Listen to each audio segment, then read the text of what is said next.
역대하 21장 말씀입니다. 역대하 21장은 유다의 다섯 번째 왕인 여호람에 대하여 기록하고 있습니다. 여호람은 여호사밧의 아들입니다. 여호사밧은 참 훌륭한 왕이었습니다. 하지만 여호사밧이 크게 잘못한 일이 하나 있었으니 그것은 아하방, 북이스라엘의 아하방과 혼인동맹을 했던 것입니다.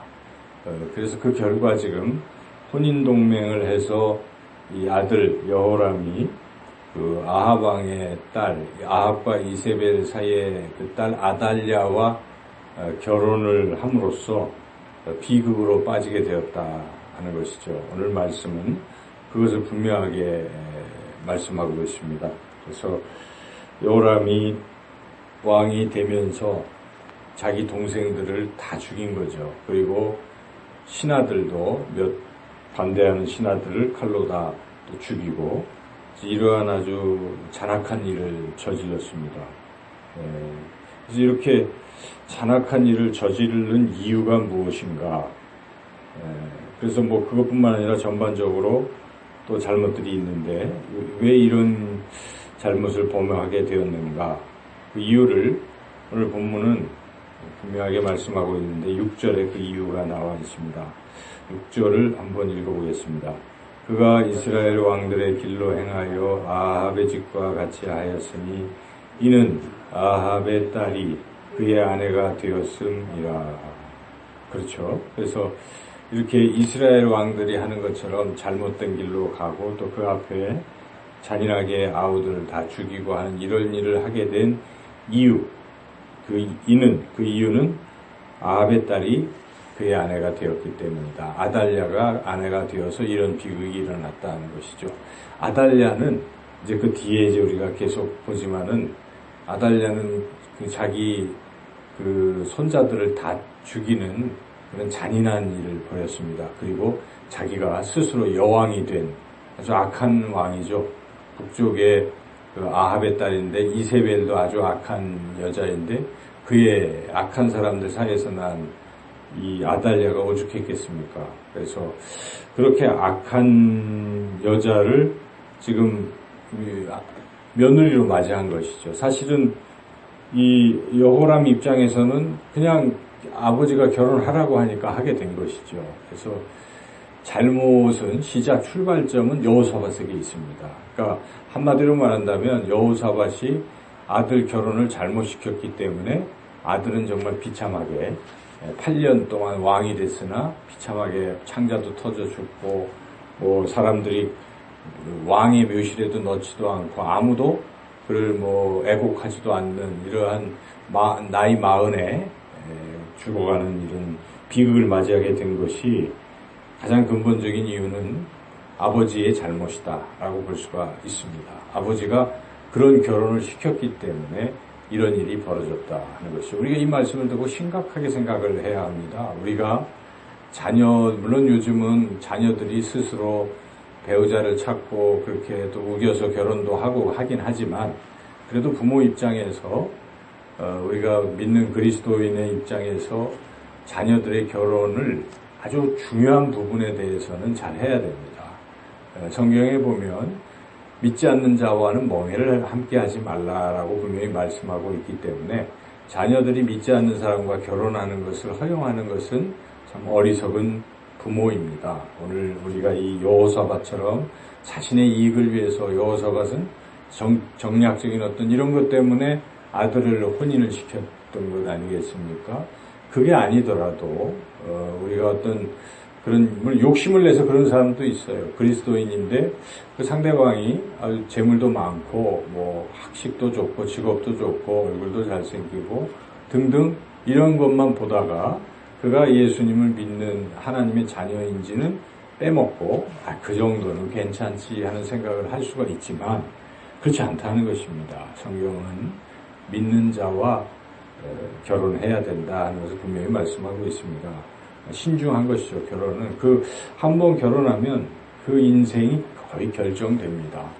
누구와 사느냐에 따라서 부부는 닮아가기 때문에 결국 믿지 않는 사람과 살면 믿지 않는 사람을 따라가기 쉽습니다. 믿던 사람도 그냥 신앙을 다 버리는 경우가 많기 때문에 이게 굉장히 중요한 요건입니다. 그래서 결혼은 신중하게, 특별히 이 여호사밧을 늘 생각하시면서 여호사밧은 그랬구나, 잘못 결혼으로 그 아들이 그런 어려운 길을 걷게 됐다는 것을 우리가 잊어서는 안 됩니다. 이래서 이제 여호람의 비극이 시작됐는데, 그 비극은 하나님께서, 그런데 하나님은 그런 가운데서도 기회를 자꾸 주시는 하나님이시다는 것을 우리가 깨닫습니다. 그래서 하나님께서 이제 경고를 주시고 또 여호람을 그래도 일단은 기회를 자꾸 주시는 것이죠. 근데 그런 이유가 있습니다.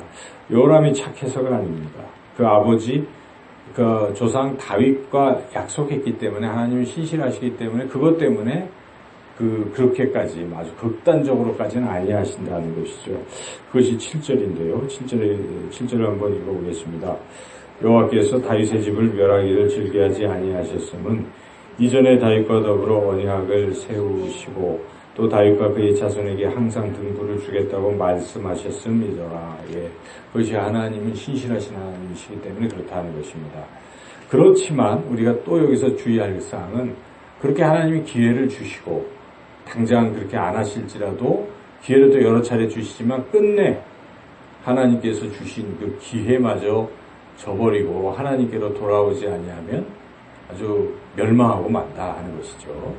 이제 몇 번의 기회를 하나님이 주시는데, 여기에 보면은 일단 주변 나라 에돔과 림나가 이 남유다를 배반하도록 이런 상황들이 이제 나오죠. 그래서 그동안 속국이었던 에돔과 림나가 남유다에서 떨어져 나간 것이죠. 그때 깨달아야 되는 것이죠. 야, 이게 왜 내가 왕인데 이렇게 잘 안 될까 할 때 뭔가 잘못됐구나 하는 것을 이제 깨달을 기회를 하나님이 한번 주신 것이죠. 그런데 이 여호람은 깨닫기는커녕 더 큰 악을 또 범하고 있다는 사실이죠. 그래서 11절에 보니까 어떤 죄를 범하고 있습니까? 11절 읽어보겠습니다. 여호람이 또 유다 여러 산에 산당을 세워 예루살렘 주민으로 음행하게 하고 또 유다를 미혹하게 하였으므로, 이 음행은 이방 신을 섬기게 하는 그런 걸 말하는 것이 하나님이 아닌, 이렇게 백성들이 죄악의 길로 빠지도록 방치하거나 오히려 조장했다는 것입니다. 자신도 그 아내 아달랴 우상을 섬기는 그 아내와 결혼해서 자기도 그렇게 빠져갔는데, 문제는 백성들도 그렇게 하도록 산당을 오히려 폐하기는커녕 더 세워서, 산당은 이렇게 우상을 섬기는 온상이 되는 곳인데 장려했다는 것이죠. 아주 더 큰 악을 범했다는 것이죠. 근데 하나님께서 그때 진멸하지 아니하시고 최후 통첩, 최후 경고를 주십니다. 그때라도 회개하고 돌이키라는 거죠. 항상 하나님이 주시는 경고는 그걸로 끝을 내시겠다는 게 아닙니다. 끝을 내시면 경고 안 주잖아요. 그냥 바로 심판을 하시는데, 그런 말씀을 하시는 이유는 그때라도 돌아오라는 것, 회개를 촉구하는 것입니다. 그래서 우리가 설교를 듣거나 말씀을 읽을 때 그러한 죄악을 지적받을 때는 감사해야 되는 것이야. 하나님이 기회를 주시는구나. 회복될 기회를 주신다고 생각하고 그 즉시 잘못을 버리고 하나님께로 돌아오면 사는 것인데, 어리석은 사람들은 그 말을 또 안 듣는 것이죠. 여기서 지금 하나님께서 마지막으로 선지자, 북쪽에서 활동하는 선지자 엘리야를 지금 보내시는 것이고, 엘리야를 통해서 전해주신 거예요. 너 그렇게 하면 완전히 멸망하고 만다. 너도 죽고 다 된다. 이런 이제 경고를 통해서 주시죠. 그래서 여기에 보면 여기 큰 재앙으로 치게 될 것이다. 이렇게. 그리고 너는 15절에 보니까 중병이 들어가서 창자가 빠져나와서 죽게 될 것이다 라고 경고를 했습니다. 이 15절 경고를 들었을 때 여호람이 이제 잘해야 되겠다 하고 만약 돌이켰다면 역사가 바뀐 것이겠죠. 그러나 끝내 돌이키지 않아서 결국 16절부터 그 하나님이 경고하신 대로 심판이 진행되었다는 것입니다. 그래서 그 그대로 하나님께서 블레셋과 아라비아 구스를 통해서 여호람을 치게 하니까 이 자녀들이 다 죽었어요.